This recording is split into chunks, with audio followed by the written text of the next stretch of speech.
Hello my lovely viewers, Assalamu alaikum.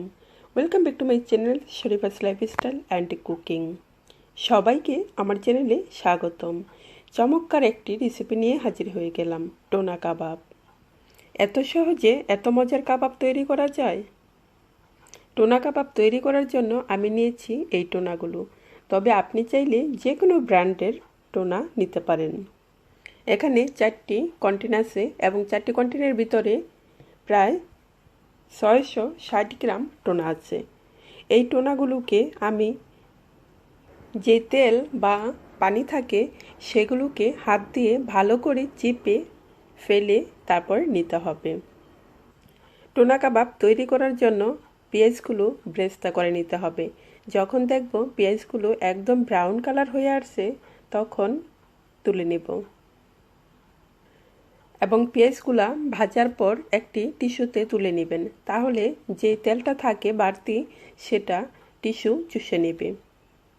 Toner গায়ের তেল এবং পানিটা ফেলে একদম এরকম করে নিতে হবে যাতে কোনো প্রকার তেল বা পানি না থাকে।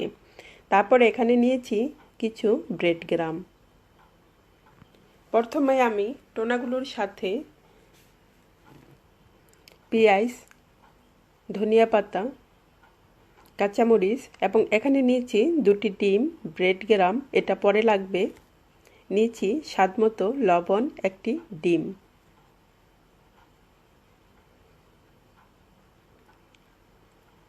টোনাগুলোতে প্রথমেই ডিমটা দিয়ে দিব। ডিমটা ফেটে দিয়ে তারপর কাঁচামরিচ, ধনেপাতা, পেঁয়াজ ব্রেস্তা এই সবগুলো একসাথে দিয়ে দিব। পেঁয়াজটা কিন্তু অবশ্যই ভেজে নিতে হবে, তাহলে টোনাগুলোর সাথে খুব সহজেই মিশে যাবে এবং সুন্দর একটা ফ্লেভার আসে। আর কাঁচা পেঁয়াজ দিয়ে করতে গেলে কাঁচা পেঁয়াজের একটা গন্ধ থাকবে, তাই পেঁয়াজটাকে একদম ব্রাউন কালার করে ভেজে নিতে হবে। সব কিছু দিয়ে তারপর দিয়ে দিলাম আমার স্বাদমতো লবণ।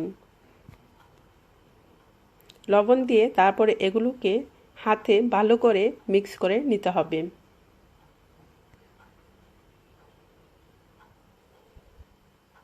মিক্স করা হয়ে গেল। এখন এই টোনাগুলো দিয়ে ছোট ছোট কাবাব তৈরি করে নিব। ছোট বা বড় আপনার পছন্দ মতো যে কোনো সাইজের কাবাব তৈরি করে নিতে পারেন। তবে কাবাবগুলো মিডিয়াম সাইজ করে বানালেই দেখতে সুন্দর লাগে।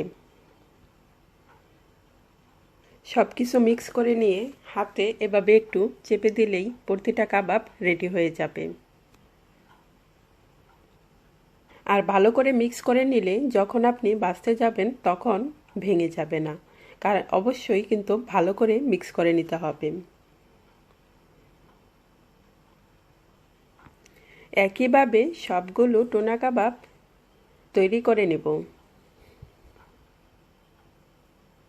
আপনি যদি মনে করেন এক হাতে এভাবে চেপে চেপে বানালে ভেঙে যাবে, তাহলে 2 হাতের তালুতে রেখে চেপে এভাবেও বানিয়ে নিতে পারেন খুব সহজেই। সবগুলো কাবাব বানানো হয়ে গেল। এখন এগুলোকে ব্রেড গ্রাম দিয়ে ডিমের মাঝে চুবিয়ে তারপরে ব্রেড গ্রাম দিয়ে ভেজে নেব। এই কাবাবগুলো বানিয়ে আপনি ডিপ করেও রেখে দিতে পারেন, কারণ ফ্রোজিং করে রেখে দিলে যে কোনো সময় ভেজে খাওয়া যায় বা হঠাৎ করে মেহমান চলে আসলেও তখন ভেজে দেওয়া যায়। এখন আমি এখানে 2টি ডিম নিয়েছি। 2টি ডিমকে একটি কাঁটা চামচের সাহায্যে ফেটে নেব। ডিমের কুসুম এবং সাদা অংশটা খুব ভালো করে মিক্স করে নিতে হবে। মিক্স করা হয়ে গেল। এখন প্রতিটা কাবাব এভাবে ডিমের মাঝে চুবিয়ে তারপর ব্রেড গ্রাম দিয়ে দুপাশেই একটি একটি করে রেখে দিব।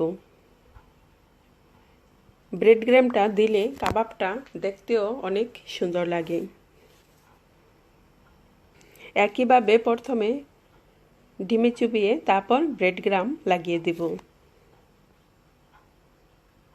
অল্প সময়ে খুব সহজেই তৈরি হয়ে গেল টোনা কাবাব। এখন শুধু ভেজে নেওয়ার পালা। এই টোনা কাবাবগুলো ব্রেড গ্রাম দিয়ে বা ব্রেড গ্রাম ছাড়াও আপনি ফ্রোজিং করে রেখে দিতে পারেন, কারণ ভাজার সময়ও ব্রেড গ্রাম দিয়ে ভেজে নিলে হবে, বা ব্রেড গ্রাম দিয়ে রেখে দিলেও শুধু গরম তেলে ভেজে নিলেই হবে। আমার চ্যানেলে কিন্তু কাবাবের আরও রেসিপি আছে, আশা করি সেগুলোও দেখে নেবেন। আমি সবসময় চেষ্টা করি প্রতিটা রেসিপি খুব সহজ করে তৈরি করতে, কারণ ব্যস্ত জীবনে অনেকেরই অনেক কিছু তৈরি করার ইচ্ছা থাকলেও সময় থাকে না বলে তৈরি করতে পারে না। তাই যে কোনো রেসিপি যদি খুব সহজেই তৈরি করা যায় তাহলে সবাই চেষ্টা করে। প্যানে তেল দিয়ে যখন দেখব তেলটা একদম গরম হয়ে আসছে, তখন একে একে 8-10টার মতো কাবাব একই সাথে দিয়ে ভেজে নেব। কাবাবগুলো কিন্তু ভাজতে একদম কম সময় লাগবে, কারণ এগুলো টোনা কাবাব। যখন দেখব ওপরের সাইডগুলো ব্রাউন কালার হয়ে আসছে, তখন এক পাশ ভাজার পর আবার আরেক পাশ করে দিব, এবং আরেক পাশও সুন্দর ব্রাউন কালার হয়ে আসলে তখন কাবাবগুলো তুলে নিব। আর তুলে একটা টিস্যুর উপর রেখে দেব। টিস্যুর উপর রেখে দিলে বাড়তি যে তেলটা থাকে সেটা টিস্যু চুষে নেবে। আশা করি টোনা কাবাবের রেসিপিটি সকলের কাছে ভালো লাগছে। ভালো লাগলে লাইক দিয়ে আপনার ফ্রেন্ড এবং ফ্যামিলির সাথে শেয়ার করবেন, এবং রেসিপিটি ট্রাই করতে ভুলবেন না। আর যারা এখনও আমার চ্যানেলটি সাবস্ক্রাইব করেননি, এরকম নিত্য নতুন রেসিপি পেতে আমার চ্যানেলটা সাবস্ক্রাইব করে তার পাশে থাকা বেল আইকনটা ক্লিক করে সাথেই থাকবেন। বেল আইকনটা ক্লিক করলে আমি যে কোনো ভিডিও আপলোড দেওয়ার সাথে সাথে আপনি পেয়ে যাবেন। টোনার এই কাবাবটি ভাত, পোলাও বা বিরিয়ানি দিয়ে খেতে দারুণ স্বাদ লাগে। রেসিপিটি দেখার জন্য অসংখ্য ধন্যবাদ। সবাই ভালো থাকুন, সুস্থ থাকুন। শুভকামনায় বিদায় নিচ্ছি। আবার নতুন কোনো রেসিপি নিয়ে হাজির হব। আল্লাহ হাফেজ।